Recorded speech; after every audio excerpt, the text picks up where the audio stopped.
Hello बच्चों, let's read the question. Center of mass of three particle of masses 1 kg, 2 kg and 3 kg lies at the point 1, 2 and 3, and center of mass another system of particles 3 kg and 2 kg lies at the point -1, 3 and -2. Where should we put a particle of mass 5 kg so that the center of mass of entire system lies at the center of mass of the first system? Here we have given 4 options. Now to answer this question, first we will discuss here the key concept, and here the key concept will be centre of मास. तो जब हम बात करते हैं centre of मास की, we have to remember कि हमारे पास यहाँ पे कोई ऑब्जेक्ट है जो कि n नंबर ऑफ पार्टिकल से मिलके बना हुआ है. तो यहाँ पे कोई एक ऐसा पॉइंट होगा जहाँ पे पूरी सिस्टम का जो मास है वो कंसंट्रेटेड होगा. सो इस केस में यहाँ पे जहाँ पूरी बॉडी का मास कंसंट्रेटेड होता है उसे हम सेंटर ऑफ मास का नाम देते हैं. इसके जो कोऑर्डिनेट होते हैं एक्स वाई जेड, हम इसको यहाँ पे अलग अलग कैलकुलेट कर सकते हैं, या अगर हम ओवरऑल बात करें तो जो सेंटर ऑफ मास की पोजीशन होगी it will be given as m1 r1 plus m2 r2 plus m3 r3 so on divided by total mass m1 plus m2 plus m3. Now यहाँ पे जो r1 r2 है इसको हम अलग अलग कोऑर्डिनेट में भी रिप्रेजेंट कर सकते हैं. तो ये आ जाएगा m1 x1 plus m2 x2 divided by total मास, या फिर m1 y1 plus m2 y2. तो अलग अलग कोऑर्डिनेट में हम इसको कैलकुलेट कर सकते हैं. तो क्वेश्चन में हमारे पास सेंटर ऑफ पार्टिकल दे रखा है 3 मासेस का 1 kg, 2 kg and 3 kg. It is as 1, 2 and 3.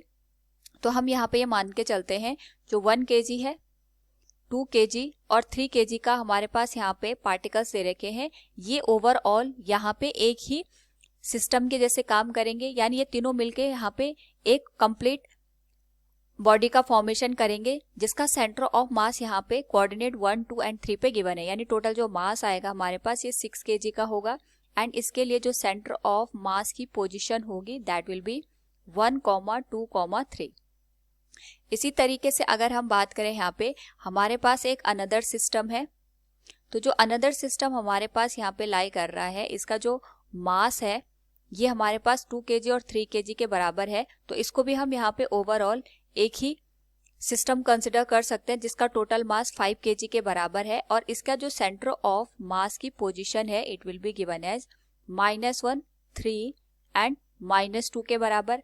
हमसे पूछा गया है कि हम 5 kg के मास को कहाँ पे लाई करें ताकि यहाँ पे हमारे पास जो सेंटर ऑफ मास बनेगा पूरे सिस्टम का, वो जो पहला हमने यहाँ पे सिस्टम कंसिडर किया था that was of the 6 kg मास, उसके सेंटर ऑफ मास के बराबर आएगा. तो यहाँ पे हम मानते हैं कि हमने 5 kg मास को x3, y3 और z3 इस कोऑर्डिनेट पे प्लेस किया ताकि हमारे पास जो तीनों को मिला के पूरा सिस्टम बनेगा उसका सेंटर ऑफ मास 1, 2, 3 पे लाई करे. So we can write here the centre of mass of whole system will be given as 1, 2, 3. यानी हमारे पास यहाँ पे जो XCOM की वैल्यू होगी दैट विल बी 1, जो YCOM की वैल्यू होगी दैट विल बी 2 एंड जो ZCOM की वैल्यू होगी that will be equal to 3. लेकिन इसके लिए हमें 5 kg के मास को x3, y3 और z3 पे प्लेस करना पड़ेगा. तो सबसे पहले अगर हम यहाँ पे x3, y3 और z3 की वैल्यू कैलकुलेट करना चाहते हैं तो हमारे पास जो सेंटर ऑफ मास की पोजीशन होगी for the x coordinate that will be m1 x1 plus m2 x2 plus m3 x3 and this whole value will be divided by m1 plus m2 plus m3. तो यहाँ पे हमारे पास जो centre of मास की position है it is eight 1. m1 हमारे पास यहाँ पे जो पहला सिस्टम था उसका टोटल मास आएगा, इसको हम यहाँ पे रिप्रेजेंट भी कर लेते हैं. ये हमारे पास m1 आएगा, this one will be m2, और जो हमने यहाँ पे तीसरा मास कंसिडर किया इसको हम m3 से रिप्रेजेंट करेंगे. So we can write it will be given as m1 की वैल्यू आ जाएगी 6, x1 इसके रिस्पेक्ट में जो कोऑर्डिनेट था दैट वाज 1, इसकी वैल्यू आ जाएगी 5 इंटू -1 के बराबर, और जो हमारे पास थर्ड मास है इसका वैल्यू 5 के बराबर है, और x3 की वैल्यू हमें यहाँ पे टोटल कैलकुलेट करनी है. सो टोटल जो मास आएगा that will be 6 + 5 + 5 that will be 16. तो यहाँ से हमारे पास जो वैल्यू बनेगी that will be 6 - 5 + 5 into x3, value आ जाएगी 6 - 5 1, 16 - 1 15, एंड x3 की जो वैल्यू बनेगी it will B 15/5 that will become 3. Now इसी तरीके से हम यहाँ पे YCOM की वैल्यू भी कैलकुलेट कर सकते हैं. It will be M1 Y1 plus M2 Y2 plus M3 Y3 and this whole value will be divided by total mass. Total mass हम डायरेक्टली यहाँ पे 16 के बराबर लिख सकते हैं. तो जो YCOM की वैल्यू है ये हमारे पास 2 पे होनी चाहिए. मास यहाँ पे हमारे पास 6 kg के बराबर है. Y1 की जो वैल्यू है अकॉर्डिंग टू द क्वेश्चन वो हमारे पास यहाँ पे अगर हम देखें तो इसकी वैल्यू Y1 की जो हमारे पास कोऑर्डिनेट गिवन है इट इज 2. तो ये मल्टीप्लाई हो जाएगा हमारे पास यहाँ पे 2 के साथ, प्लस M2 की जो वैल्यू है ये 5 के बराबर है और इसका जो कोऑर्डिनेट बनेगा that will be given as 3. M3 की जो वैल्यू है ये 5 kg है. Y3 की जो वैल्यू आ जाएगी ये हमें कैलकुलेट करनी है यहाँ पे and it will be divided bye 16.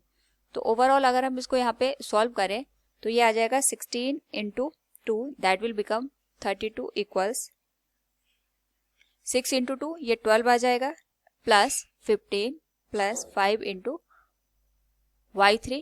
तो यहाँ से अगर हम इस होल वैल्यू को सॉल्व करें तो ये आ जाएगा 32 माइनस 27 इक्वल्स 5 इंटू Y3 और Y3 को अगर हम यहाँ पे सॉल्व करें तो हमारे पास वैल्यू निकल के आएगी 1 के बराबर. नाउ इसके करस्पॉन्डिंग अगर हम यहाँ पे ZCOM की वैल्यू कैलकुलेट करें it will be given as M1 Z1 plus M2 Z2 plus M3 Z3 divided by total mass 16 के बराबर आ जाएगा. ZCOM की जो वैल्यू हो इट इज गिवन एज 3. मास हमारे पास M1 6 आ जाएगा. Z1 की जो कोऑर्डिनेट गिवन है it is 3.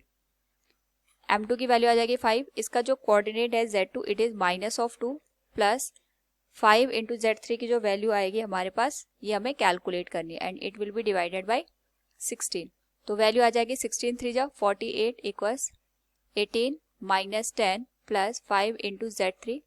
18 minus 10 8, 40 minus 8 40 and it will be divided bye 5. तो यहाँ से हमारे पास जो Z का कोऑर्डिनेट निकलेगा that will be equal to 8.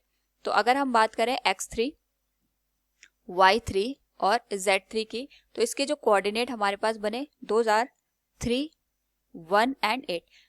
इसका मतलब ये हो गया कि हमने जो 5 kg का मास यहाँ पे कंसिडर किया था उस 5 kg के मास को अगर हम यहाँ पे 3, 1, 8 पे प्लेस कर दें तो हमारे पास जो इंटायर सिस्टम आएगा इसका जो सेंटर ऑफ मास लाई करेगा that will be at point 1, 2 and 3. Hope all you understood it. Thank you and best of luck.